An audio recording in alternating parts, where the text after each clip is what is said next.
Ce matin, en me réveillant d'une douce et belle nuit, j'ai eu une folle envie de me dépenser, de me surpasser. C'est alors que je décidai de pratiquer mon activité physique préférée. Le vélo? Non. La musculation? Non plus. Je me levai donc avec détermination et entamai la journée la plus sportive de ma vie. Mais avant cela, je me rassis sur ce doux lit, me remis sous la couette et me rendormis.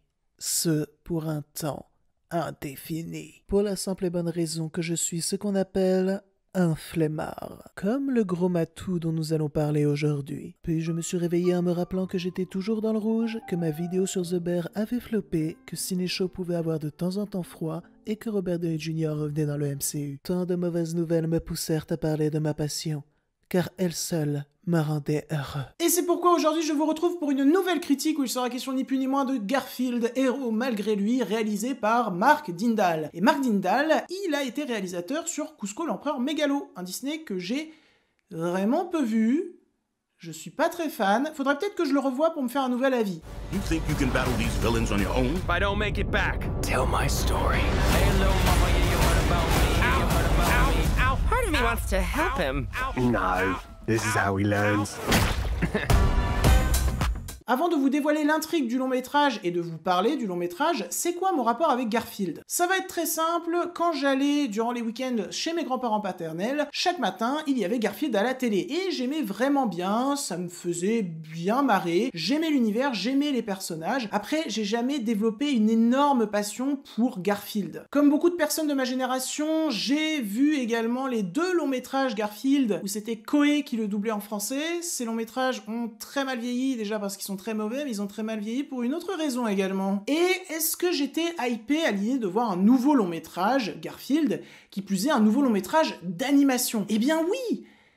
Et non! Oui, parce que comme je l'ai dit, j'aime bien l'univers de Garfield. C'est un univers qui me botte bien.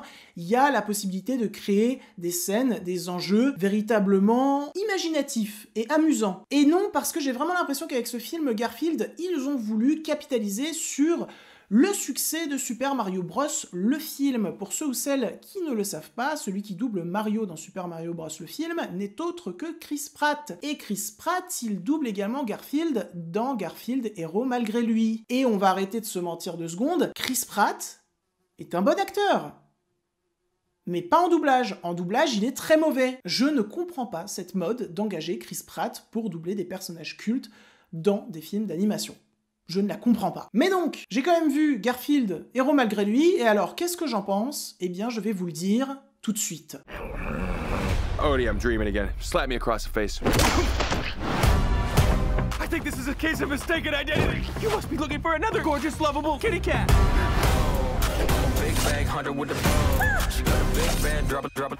Qu'est-ce que le long métrage nous raconte? Garfield, le célèbre chat d'intérieur, amateur de lasagne et qui déteste les lundis, est sur le point d'être embarqué dans une folle aventure. Après avoir retrouvé son père disparu, Vic, un chat des rues mal peigné, Garfield et son ami le chien Odie sont forcés de quitter leur vie, faite de confort, pour aider Vic à accomplir un cambriolage aussi risqué qu'hilarant. Et c'est un long métrage d'animation qui dure 1h41, ce qui est assez long pour un long métrage d'animation, honnêtement. Et pour être tout à fait honnête, j'ai passé un vrai bon moment devant ce long métrage d'animation Garfield. Après, je le trouve quand même un petit peu osef. Je vais commencer par les points positifs. Tout d'abord, je trouve l'animation vraiment travaillée, vraiment inventive et vraiment très énergique. Ce qui fait que, même si j'ai dit en intro de cette critique que le film durait 1h41 et que c'était assez long pour un long métrage d'animation, eh bien je ne me suis pas ennuyé parce qu'il y a constamment des nouvelles idées. Et puis en plus de ça, les couleurs sont très jolies, je trouve. Ensuite, pour accompagner le fait que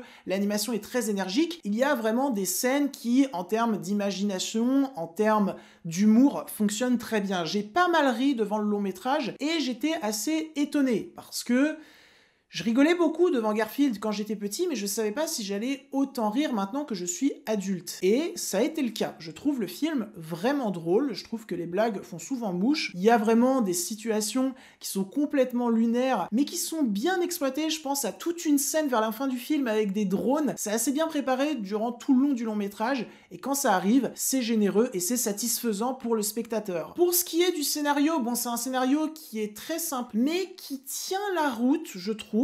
Ce qui est assez intéressant, c'est que toutes les petites sous-intrigues qui vont être posées au fur et à mesure du long métrage, ça m'a inquiété, mais finalement j'ai été rassuré quand j'ai vu qu'elles avaient toute leur utilité au récit. Sauf 2, dont je vais parler un petit peu après. C'est vraiment assez malin comment ils prennent toutes ces sous-intrigues pour créer un récit d'une certaine ampleur qui fonctionne vraiment bien. Il y a notamment toute une sous-intrigue avec un bœuf où il y a une question de cambriolage, et encore une fois, je trouve ça vraiment très drôle. Je trouve même le personnage du bœuf un petit peu touchant, je suis désolé, moi il m'a un petit peu touché, certains vont dire « Mais comment t'as pu être touché par ça? C'est absolument ridicule !»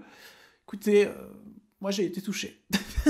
Ensuite, à contrario de beaucoup de gens, je trouve l'univers de Garfield, je trouve le personnage de Garfield plutôt respecté. Il y a pas mal de gens sur internet qui ont vu le film et qui ont dit que c'était une honte, que ça ne respectait pas du tout l'univers et les personnages de Garfield. Et je suis pas trop d'accord, je trouve que Garfield ou Odie ont leur importance, je trouve même que dans leur caractère, ils sont plutôt respectés, honnêtement. À la rigueur, le personnage qui est pas vraiment respecté et qui pour le coup a une sous-intrigue qui n'est vraiment pas intéressante, c'est le personnage de John. Voilà, j'ai été un petit peu déçu.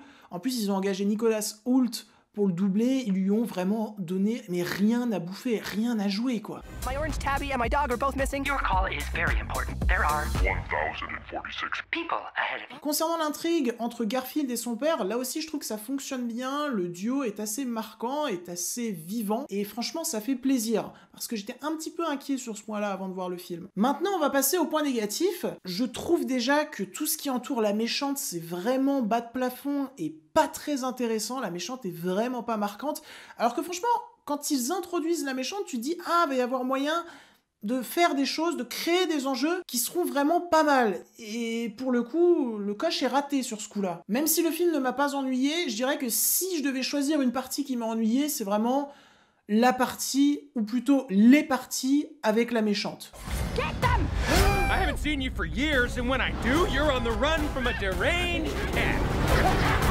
Bon, et pour ce qui est de Chris Pratt en Garfield, bah on s'en fout quoi, c'est extrêmement osef comme ça l'était dans Super Mario Bros le film. Ensuite, pour continuer sur les points négatifs, même si l'animation est cool, même si le duo marche bien, même si toutes ces sous-intrigues arrivent à se regrouper pour former un récit que je trouve cohérent et pas si mal construit, bah je peux pas m'empêcher de me dire que je me souviendrai pas vraiment de ce long métrage. Je veux dire, ok, il y a pas mal de choses inventives qui fonctionnent bien, mais c'est pas non plus des choses que t'as jamais vues ailleurs, c'est pas des choses qui vont te marquer au fer rouge, en mode « Waouh, là, la mise en scène, elle est vraiment tellement intelligente !» Non, juste la mise en scène est cool.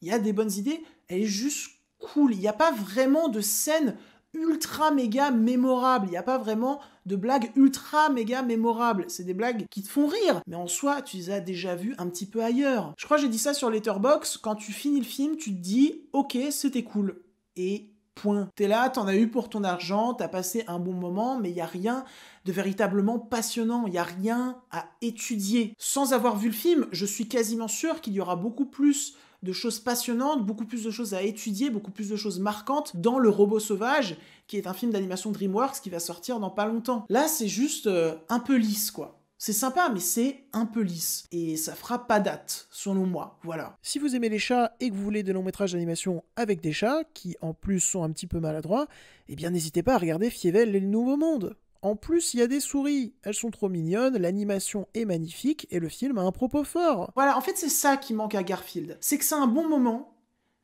mais il n'y a pas de propos. C'est pour ça que c'est lisse. Et c'est dommage, parce que je pense qu'ils auraient rajouté un propos par-dessus tout le reste, le film aurait été plus mémorable. Et là, c'est pas le cas, quoi. Et c'est un petit peu dommage. Sur ce, j'espère que cette petite critique, j'ai pas encore monté la vidéo, mais je pense que ce sera une petite critique. J'espère qu'elle vous a plu, intéressé et diverti. Si c'est le cas, n'hésitez pas à la liker, commenter et partager sur vos réseaux sociaux. N'oubliez pas de vous abonner à la chaîne également. Sur ce, je m'en vais manger des lasagnes. Tiens, je vais manger des lasagnes. Et je m'en vais côtoyer d'autres univers. Je vous dis... miaou. Voilà, miaou. T'avais aucune autre inspi, JB, pour la fin de cette critique? She tit for dick, I let her lit, I had to dip, I'm off a fifth, I'm a rich now. I bought a whip, I paint a paint.